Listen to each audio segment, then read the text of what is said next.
Well, good morning. So every morning during the week, there's a couple of live live streams that go on, and it seems that over the weekend there's a big pause in what everybody can have happen.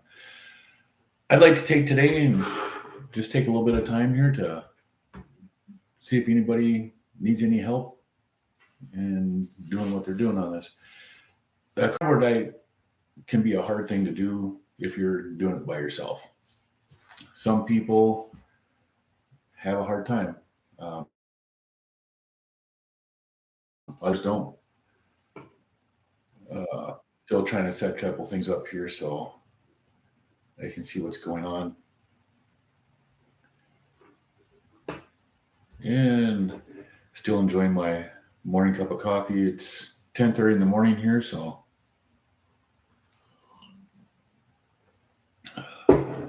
well, just about 10:30. But this is the first time I've done a live stream. I'm just trying to see what I all can do on this right now.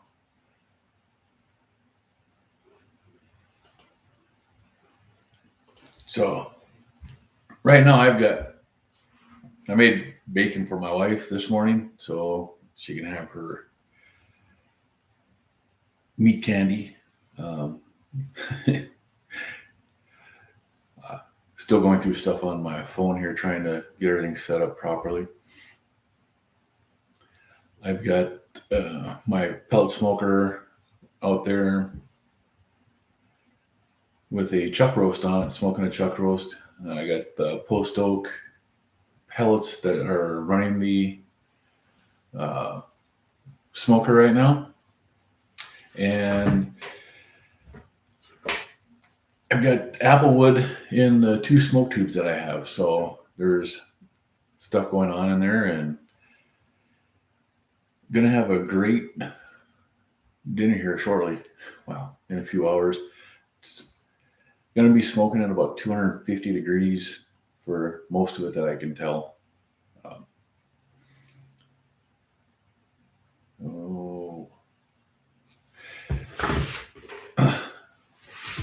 So if anybody has any questions or comments or anything that they want to talk about, you can let me know.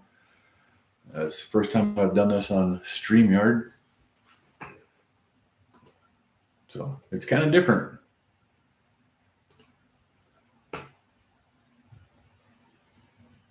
Or is this on StreamYard, or is this just straight YouTube? It's really hard to tell sometimes. Actually, I think this is straight YouTube, not StreamYard.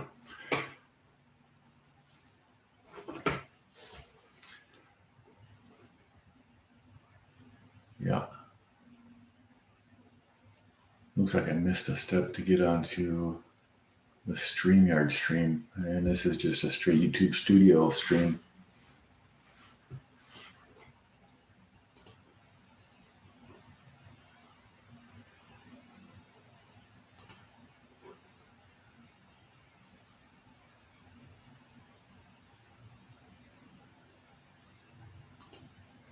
It's just going through a bunch of different things for setting this up. So it's kind of different.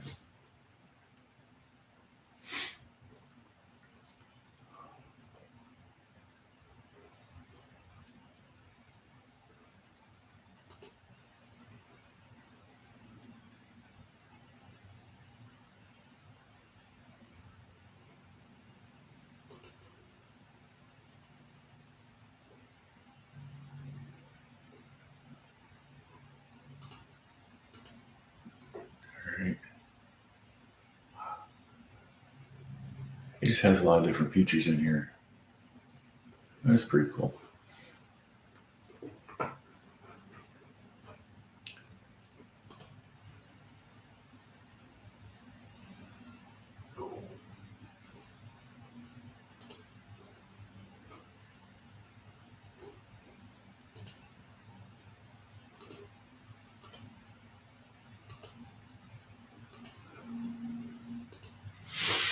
All right, well, so yesterday was just a regular work day. We're doing the beef butter bacon egg challenge in one of the groups I'm in.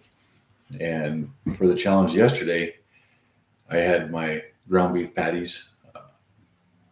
Buy them at Walmart. They're just 80-20 frozen patties. Throw them in the oven. Cook them up like that. My glasses are bothering me. Throw them in the oven at 400 degrees. And I put them in a baking sheet with parchment paper. I get them on there. I season them. I throw them in the oven. Then I start the oven. Set to 400 degrees, 30 minutes. So the heat up time, cook time, and everything is a 30-minute window. They come out. They're fully cooked. They're juicy. They have great flavor depending upon how you season them. I generally just use salt and pepper. But yesterday I went 28 hours in between eating. It wasn't fasting. It was just a regular OMAD. Thursday, when I was at work, I brought my food with me to work on Thursday, and I got hungry early. I have been trying to eat around 4 o'clock in the afternoon. I ended up eating at 1 because I was hungry, and if I have food and I get hungry, I'll eat right there. Yesterday, I didn't have food with me, so I didn't have that opportunity to do it, which was kind of different. I normally have stuff with me, and I can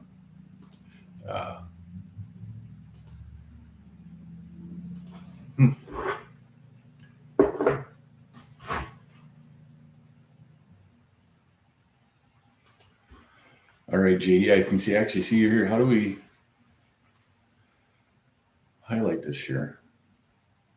I don't know. I've never done this before.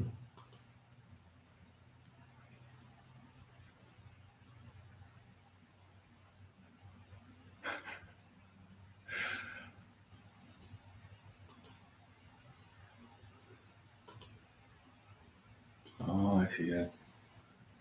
Pins you.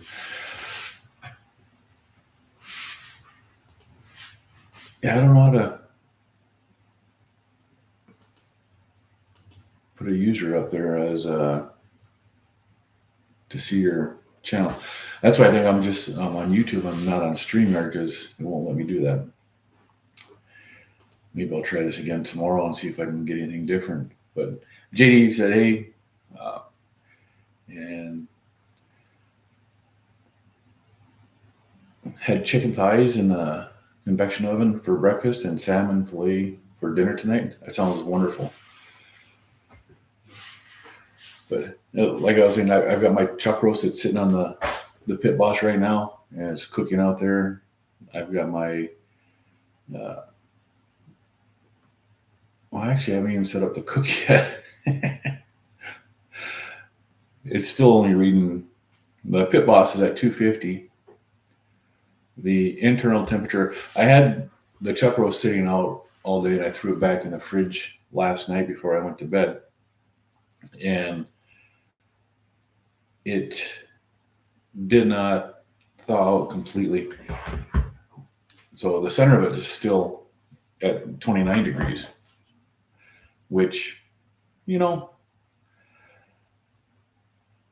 it's not that bad of a thing here. So I just got to set up the cook on it. I haven't done that yet. There we go.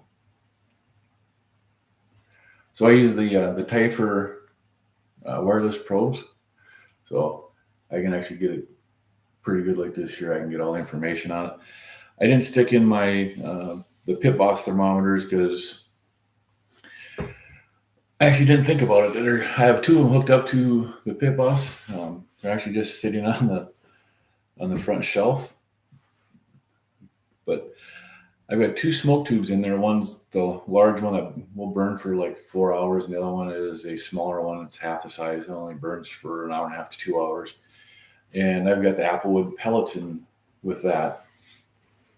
The regular pellets that I'm smoking with are the post oak, and it gets a lot of smoke out there, so it's actually kind of nice. Should have a nice ring. I've got the chuck roast on the side where the smokestack is. So and it's on the rack right next to it. So as the smoke moves across the grill, it has to go over the chuck roast before it goes out of the smokestack. And right under the chuck roast, I do have an aluminum pan with some water in it to block direct heat, so it doesn't sear and make the bottom of the chuck roast, crusty. It should stay nice and tender and not get that crusty stuff on it. And I'm still trying just to manage going through this here to figure out what's going on, because this is different.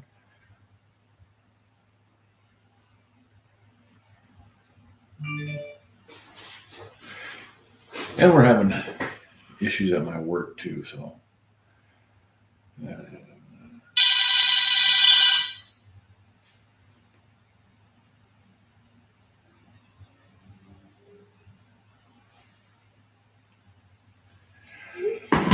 so it's been a fun morning already.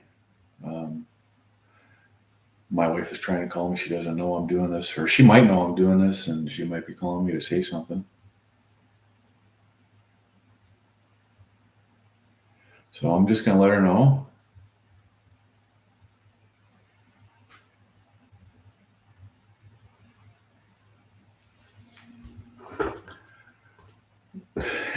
I'm doing something crazy, something I'm not used to doing.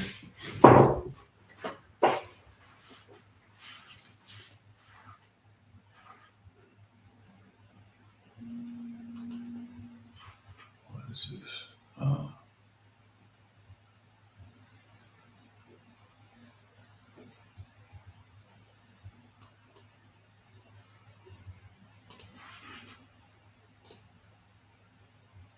This is so much different than sitting on the other side watching somebody do a live stream. I watched enough of them. Every morning I do the Dr. Kiltz live stream at dark 30 in the morning, and then we do the one with Carnivore Quest in the afternoon. Thursday evenings, there's the one with Homestead How and Healing Humanity Thursday night. And then there's ones on the weekends too. There's a couple that are live right now that I go to every now and then just to see what's going on. And it just seems like on the weekends, there's really not a whole lot of support out there for anything live with for people to participate in. And I'd really like to figure some of the stuff out on this here.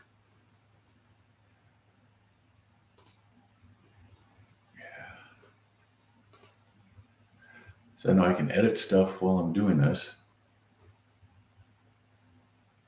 I can change cameras and stuff like that, so I can go from, or can I? No, it won't let me change my camera.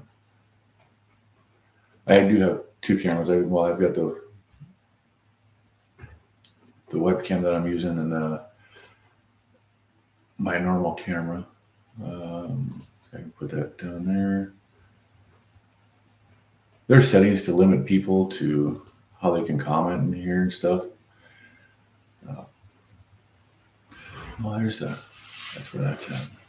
So how do you do this?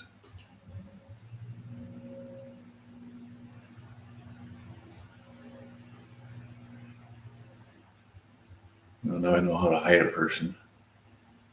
I don't want to do that to JD.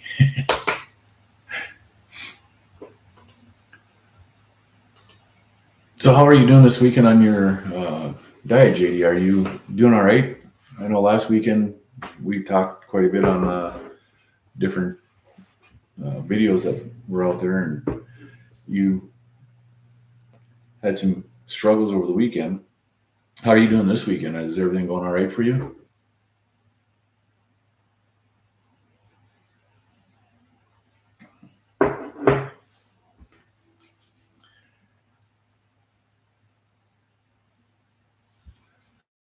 Give me just 1 second here.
All right. Well, that's good to know that you're doing well, JD. It's like I said, the weekends for me are the toughest time. I eat OMAD during the weekend when I'm at work and I'm busy. I don't have any issues with it. On the weekends, that's where I have issues. I want to eat all day long when I'm at home on a weekend, and I luckily I do have stuff in the house, like I have bacon, I have jerky. I make my own jerky, so if I run out of jerky, it takes a while, but 4 or 5 hours later, and I can have more jerky. Awesome. And JD in the comments says that he's sleeping good for the first time in years, or in 2 years. That's one of the things that a lot of people don't understand with the carnivore diet, or even a ketogenic diet.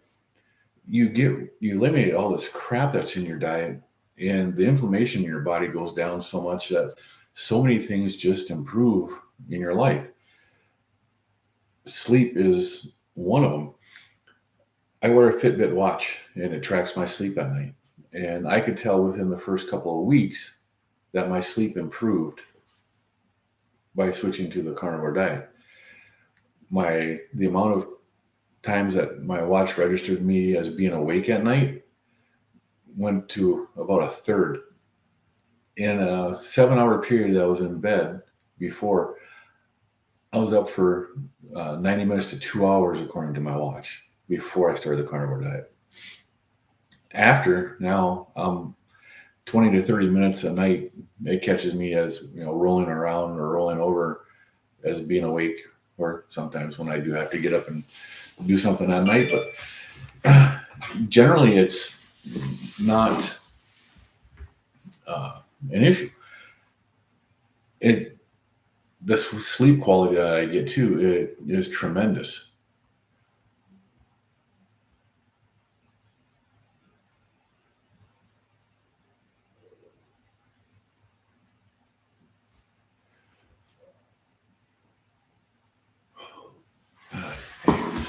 Bad news from work, so that's just wonderful. But you thought it was you had issues with the carbs last weekend, or you thought the carbs last weekend, you were having issues dealing with the carbs from? Yeah, the carb addiction it's a real thing, and you can hear my dogs out back.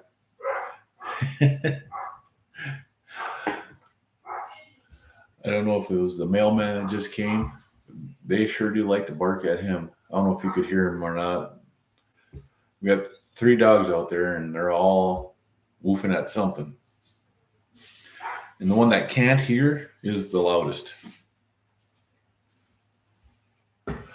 You thought the carbs helped you sleep?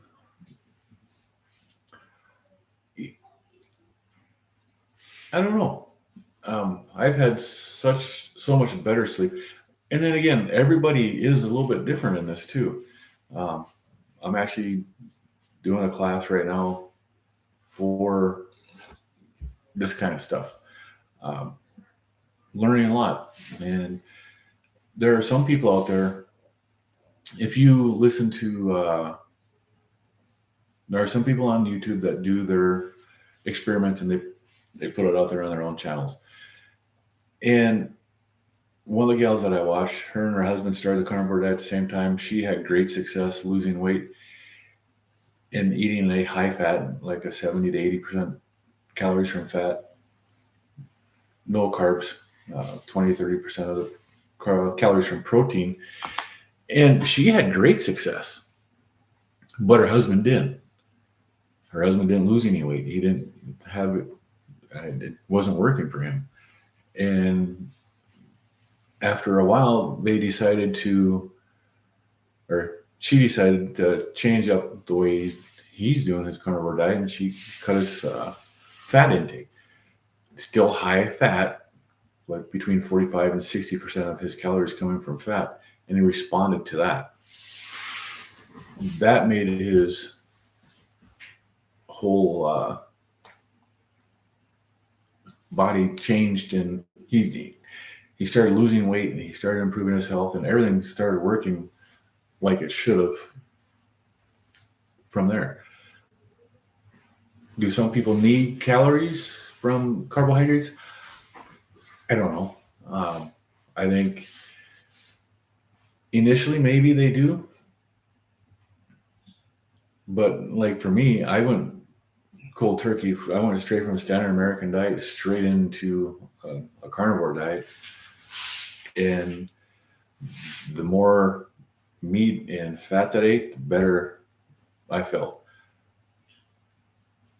I scared myself because I lost so much weight. And then, well, let's see. JD said that I started eating right before bed, then again at 3 a.m. and go back to bed. It seems to help me sleep longer and get back to sleep. My life is nuts. Yeah, I know. I understand that. Well, that's Dr. Kiltz. A lot of people out here, whether it's a carnivore diet or a standard American diet or any diet, the biggest recommendation is that you eat 3 to 4 hours before you go to bed. Dr. Kiltz, on the other hand, says to eat right before you go to bed. And that's what he does. So it's what works for him. So, you may be one of the people like Dr. Kiltz or JD that eating right before you go to bed calms your system and gives your system time to process the food. And that might be what your body needs. In the last year of me sitting here binging YouTube videos and going through content from all the good doctors, the carnivore doctors that I listen to, I have learned so much from those doctors. And not just the doctors, there are nutritionists out there also. And there are just general people who do their own testing, their N=1, and they report on it. And it helps a lot of people. And when I first started doing this, I was completely set that this is the only way to eat. Everybody should be eating this way. I left my wife alone because she told me, when I told her I was going to do this, she told me that she would never do this diet. And I said, that's fine. But for me, I'm going to do it. I tried it for 30 days, and within a couple of weeks, I knew I was going to stay on this diet. But that was 14 months ago. And actually, what is today? Today's the 25th. So that'd be 14 months and 3 days as of today for how long I've been doing this. Yeah, and JD says that I used to eat 3 to 4 hours before bed and then wake up at 1 a.m. with a cortisol spike. Yeah. So that's what Dr. Kiltz was talking about. So that's why I believe it is that he eats at night, is so that he can sleep better. For me, if I can eat 4 or 5 hours before bed and then go to sleep, I seem to do the best. But then again, I've ate right up until I went to bed, went to sleep, and have done just fine too. Now, I don't have a CGM on because mine ran out, and I'm not diabetic, so I don't need one. My wife is type 2 diabetic, still considered type 2 diabetic, because she's never had the testing done to show that her A1C is below the 5.7. So she still gets her CGM and she still wears them. I've been experimenting with the Stelo and the Lingo just for myself, just for my own data. And I found that the later I eat, my blood sugars at night are elevated when I wake up. If I eat earlier and my stomach has time to digest the food, overnight it's basically flat. And when I wake up, it might have a small uptick in glucose, but not much, and it goes back down right away. But I also found there's huge differences between the Stelo and the Lingo. I had much better the parameters from a finger stick with my Keto Mojo versus the Stelo, and my Keto Mojo versus my Lingo. The Lingo was 15 to 20 points lower than what the blood test was with my Keto Mojo. Now, in comparison for my Keto Mojo and my wife's blood meter are within 1 or 2 points. So to me, it's fairly accurate. And the Lingo for me was not as accurate and gave a false low reading on me. We also found the same thing for my wife with her Freestyle Libre 3. That seemed to register lower numbers than the actual blood sugar test. Her meter would go off saying she was in low blood sugar under 70. And it wasn't. It was 90, 95. But her meter was telling her that it wasn't. And still at my coffee, I have this is a mug I got off of a place on the line. It sits on a wireless charger and it keeps coffee hot at 130 degrees. The only thing is, it's like with any coffee, if you leave it on there too long, it does cook it down, so it gets stronger as you sit here. But it's nice to have. And then the charger that warms the coffee, once it cools down, can be used as a charger for your phone. So it's a wireless charger for the phone too. But going back to the CGMs and eating, so the Stelo generally registered about 5 points higher for me than what the blood test was. So I would rather have my CGM reading a little bit higher than a little bit lower, giving me a false idea of what my average blood glucose is. Having somebody that has type 2 diabetes or is on the verge of it and they're using their own money to pay for one of these, they're $100 for a month's worth. You can find them on sale on Amazon or on their respective websites, and you can get them a little bit cheaper at times. But if you're spending that money to track your blood sugars, you want them to be as accurate as you can. You don't want to be, getting false readings that are 20 points off, thinking that your average blood glucose is 75 or 80 when it's actually 95 to 115. I would rather see my blood glucose being 105 and then having it actually at 100. If your average blood glucose, like for a 90-day period, if your average blood glucose is under 117, I believe that's what it is, and that puts you down at a 5.6 or just under the pre-diabetic cutoff point there. So I know when I was wearing my Stella here this last time, my average blood glucose over the 90-day period, if you calculate it out, what it told me my average was, gave me a 5.2 A1C. So that tells me what my insulin is doing good. When I do my fasting and I test my ketones, my ketones are up there. The highest I've ever had was a 5.6 for ketones, which it was absolutely great. My blood sugar at that time was like 65, which shows up red on the Keto Mojo. But with my blood sugar being low, but my ketones being really high, to me, 5.6 is really high. I felt amazing. I had no issues with energy or with mental clarity or fatigue or anything like that. So I knew I was doing good on that. But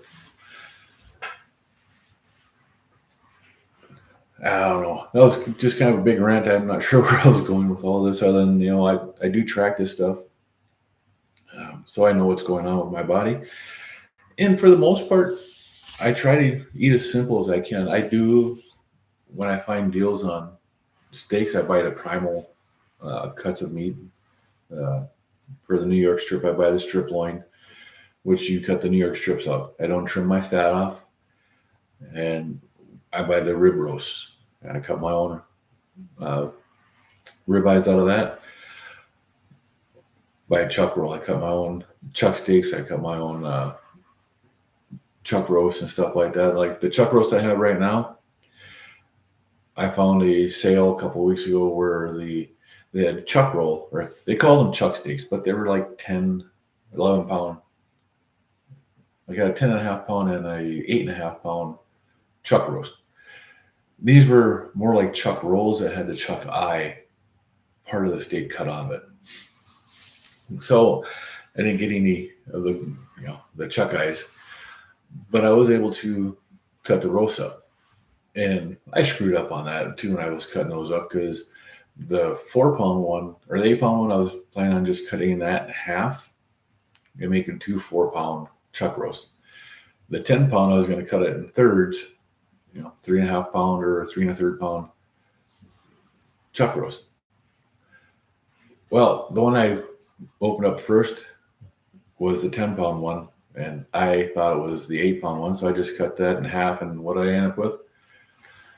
2 5-pound chuck roasts. Oops. So what do you do with a big old chuck roast like that? Well, you throw that on the smoker and you smoke it. Low and slow, extra smoke, and that's going to be delicious. Just not sure I'm going to smoke it to what temperature yet. I got to do a little more looking on a couple of websites I use for smoking meats and see what they recommend for that. But I'm going to let this live stream go. I know I've got my StreamYard, it was setting up, so I'm not sure if that's going to be able to continue after this here. I'm 99% sure this is just a regular YouTube, and I screwed up when I started this one. I should have waited and went to StreamYard. But I'm going to see if I'm going to close this one out, and I'm going to come back, and I'm going to see if it'll let me do it in my StreamYard now after this here one is done. So, hey, JD, let me know if I make it there or not. I'll see you guys in just a minute.